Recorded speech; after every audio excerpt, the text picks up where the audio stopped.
right now, Australia is taking dire steps to address a problem that has popped up in the United States, has popped up in the United Kingdom, and all across the world. For some reason, problem I like to call stupid parents. Hashtag stupid parents. So vaccination is what we are talking about, specifically children. For some reason, word got around, a rumor which has been 100% proven false, that vaccines are either unsafe or they could potentially cause autism.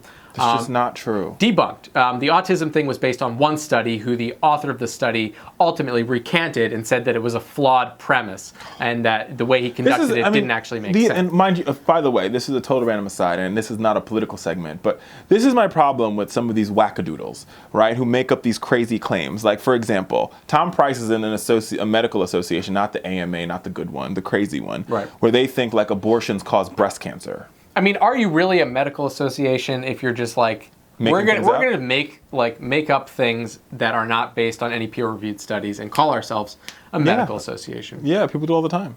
I mean, that's like, you can call your organization whatever you want, and then it gives you credibility. The President of the United States makes up facts. Yeah.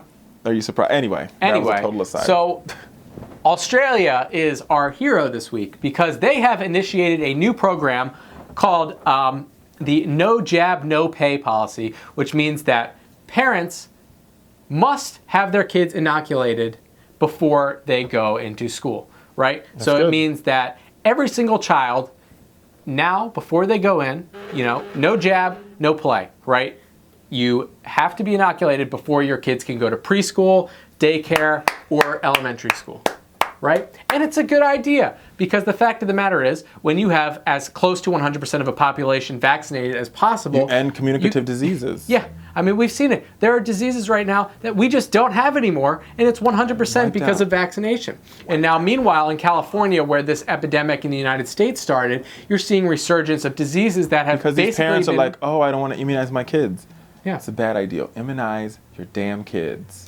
I mean, there's really no scientific benefit. And you hear people saying like, oh, this is the state overreaching too far. And by offering these things, like, let's remember. This is the common good for the people. Exactly. I mean, listen, the idea that like you can do 100% whatever you want is only kind of true. Right? Now, if your kids are going to enroll in a public school or in a daycare, the fact of the matter is your kids are now part of a community.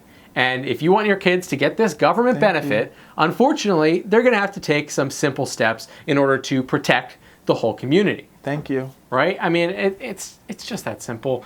So for us this week on the Fowler Show, we're giving our big shout out to Australia. They're killing it this week. And we're giving our shout out to all the parents who made the wise public health choice to immunize your damn kids.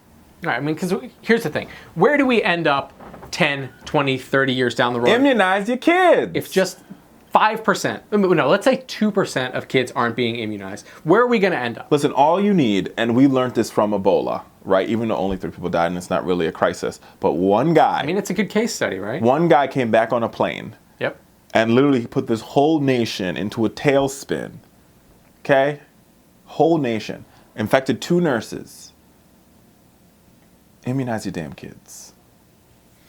Yeah, it's just that simple. So Australia is setting a model for the rest of the world right now. This program has been launched since 2016, and they've rolled it out to the entire country. And one can only hope that our lawmakers in the United States would have the common sense to do something like this. Unfortunately, not with these Republicans. Yeah, I mean, we're looking at 2 to 4 years at best before something so common sense. And like, you just look at this and you're like, when you look at the evidence and you talk it through, this should be something that should pass with flying colors with bipartisan support, right? Like, there's no downside. What is the downside?